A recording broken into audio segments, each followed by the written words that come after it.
So இந்த மாதிரி ஏரியாவுக்கு போயிட்டாலே வந்து நமக்கு நிறைய வந்து சாப்பிட்றதுக்கு ஏதாவது கிடச்சிக்கிட்டே இருக்கும். ஸோ அப்படி தான் இன்றைக்கி நம்ம வைல்ட் பெரிஸ் படிச்சுட்ருக்கோம். ஸோ இது வந்து பிளாக் கலரில் இருக்குது, அதனால இது பிளாக்பெரி இல்லை.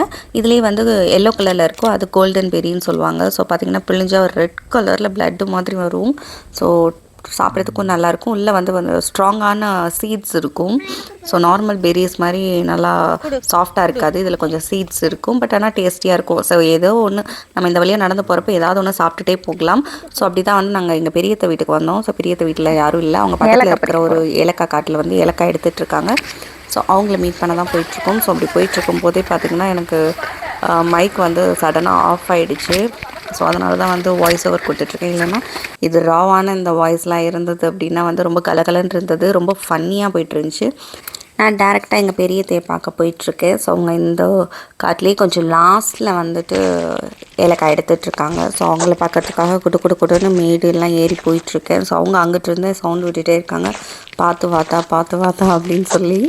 ஏன்னா நான் எப்படி இந்த மாதிரி இதில் போகும்போது எங்கிட்டாவது வலிக்கு விழுந்துருந்துச்சு போவேன்னு அவங்களுக்கு தெரியும். ஸோ அதனால் பார்த்து வான்னு சொல்லிகிட்டே இருந்தாங்க. எங்கள் அத்தைக்கிட்ட வந்துட்டேன். ஸோ இவங்க தான் வந்து அஞ்சலி தேவி, எங்களோட எங்கள் அத்தையோட அக்கா அவங்க. ஸோ பார்த்திங்கன்னா இந்த சாரெல்லாம் அந்து போச்சு அப்படின்னு சொல்லி எடுத்துகிட்ருக்காங்க. ஆக்சுவலி அது வந்து அக்கக்கூடாது, அது எப்படி எடுக்கிறதுன்னு அப்புறமா சொல்கிறேன். ஸோ இது பார்த்திங்கன்னா இதில் இருக்க ஃப்ரூட்டை வந்து சாப்பிட்றதுக்கு சூப்பராக இருக்கும். ஸோ அதை தான் எடுத்து சாப்பிட்டுட்ருக்கேன். மேலாப்பில் ஒரு 2 பழம் இருந்துச்சு, அதை சாப்பிட்டுட்டு அப்படியே பார்த்திங்கன்னா உள்ள காடு ஃபுல்லாக பார்த்துட்ருக்கோம். ஸோ இது ஃபுல்லாகவே வந்து எடுத்துகிட்ருக்காங்க. நாங்கள் போகும்போது லாஸ்ட்டு ஒரு 2-3 செடியில் மட்டும்தான் எடுக்க வேண்டியதாக இருந்துச்சு. ஸோ மொத்த காட்டையுமே எடுத்துட்டாங்க. இல்லைன்னா வந்து நம்ம போகும்போதே பார்த்திங்கன்னா அந்த சரம்னு சொல்லுவாங்களா, அதில் ஃபுல்லாக காய்ங்க தான் இருந்திருக்கும். இப்போ இதெல்லாம் எடுத்து இந்த பக்கெட்டில் போட்டிருக்காங்க. காய் வந்து நல்ல பெரிய பெரிய காயாக இருந்தது. ஸோ சூப்பர் குவாலிட்டியான காய். ஸோ உள்ளே பார்த்திங்கன்னா ஒரு ஆரஞ்சு மரம் இருந்துச்சு, பட் ஆனால் பிஞ்சாக இருந்தது. நிறைய வந்து பெப்பர் இருந்தது. பெப்பர் வந்துட்டு இப்போ தான் வந்து கொஞ்சம் திரி விட்டுருக்கு. ஸோ மேலே கொஞ்சம் காய் வச்சுருக்கு, இன்னும் முக்கலை, இன்னும் ஒரு 3 months கிட்ட ஆகும் அது விளைச்சல் எடுக்கிறதுக்கு. ஸோ பார்த்திங்கன்னா இது ஃபுல்லாக எடுத்துட்டாங்க. இந்த பாருங்கள் சரம்லாம் வெளியில் நீட்டிகிட்ருக்கு. இந்த ஏலக்காய் ஃபுல்லாக எடுத்துட்டாங்க. நிறைய ஃப்ளவர்ஸுமே இருக்குது, அடுத்தடுத்து ப்ளூம் ஆகிட்டுருக்கு. ஸோ அடுத்தடுத்த விளைச்சலுக்கு ரெடி ஆகிட்டுருக்கு. ஸோ இதிலெல்லாம் மேடு பள்ளம். ஸோ இந்த இடம் வந்து கொஞ்சம் நல்லா தான் இருக்குது. பட் ஆனால் வந்து நான் ஒரு நாள் வந்து வேலைக்கு போயிருக்கேன். அங்கே பார்த்திங்கன்னா ஒரே ஸ்லைண்டிங்காக தான் இருக்கும். ஸோ அதெல்லாம் வந்து ஏறுறது ரொம்ப கஷ்டமாக இருக்கும்.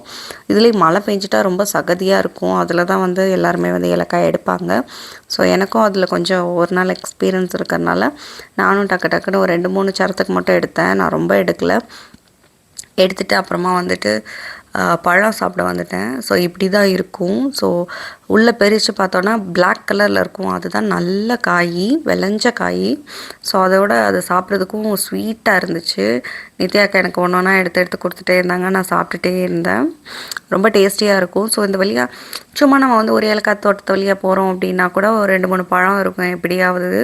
அந்த பழத்தை அப்படிங்க சாப்பிட்டுக்கிட்டே நாங்கள் வந்து வாக்கிங் போவோம். ஸோ அதெல்லாம் ரொம்ப ஃபன்னியாக நல்ல ஒரு எக்ஸ்பீரியன்ஸாக இருக்கும். ஸோ இதை நாங்கள் நிறைய எக்ஸ்பீரியன்ஸ் பண்ணியிருக்கேன்.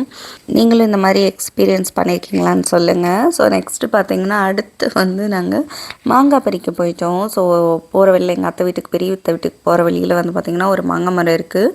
அந்த மாங்காய் மரத்தில் நிறைய காய் இருந்துச்சு. என்னடா இவ்வளோ காய் இருக்குது, யாருமே எடுக்கலையா அப்படின்னு கேட்டேன்னு. நமக்கு வேணால் எடுத்துக்கலாம் அப்படின்னு சொன்னாங்க. சரி ஓகே நம்மளும் எடுத்துக்கலாம் அப்படின்னு சொல்லிட்டு ஒரு 5-6 காய் பறிங்கடா அப்படின்னு சொன்னால் மொத்த மரத்தையும் மொட்டை அடிச்சிட்டு வந்துட்டானுங்க. எல்லா காயுமே எடுத்தாச்சு. அப்புறம் எங்கள் நித்யாக்காவோட பையன் அண்டு அவனோட ஃப்ரெண்டும் வந்துட்டாங்க. அடுத்து வீட்டுக்கு போனால் நித்யாக்காவும் வந்துட்டு எனக்கு சாத்துக்குடி கொடுத்தாங்க. பட் ஆனால் அதை நான் எடுத்துகிட்டு வர மறந்துட்டு அங்கேயே வச்சுட்டு வந்துட்டேன். அண்டு நாங்கள் எதுக்காக போனோன்னா முக்கியமாக அந்த சக்கப்பழம் சாப்பிட்றதுக்கு தான் போனோம். ஆனால் அந்த சக்கப்பழம் அவ்வளோ டேஸ்ட்டு இல்லை, ஏன்னா அதை முத்துறதுக்கு முன்னாடியே பறிச்சுட்டாங்க யானைக்கு பயந்து. ஸோ அதுக்கப்புறம் சாப்பிட்டு முடிச்சுட்டு நாங்கள் பலாக்கொட்டை எடுத்துகிட்டு நான் வீட்டுக்கு வந்துட்டேங்க. அவ்வளோதாங்க இன்றைக்கி விலாக். நல்லா இருந்ததா, பிடிச்சிருந்ததா லைக் பண்ணுங்கள், ஷேர் பண்ணுங்கள், மறக்காமல் வந்து சப்ஸ்கிரைப் பண்ணிவிட்டு பாருங்கள். ஸோ அப்போ தான் அடுத்தடுத்த வீடியோஸ் உங்களுக்கு ரெக்கமெண்ட் பண்ணும். Take care.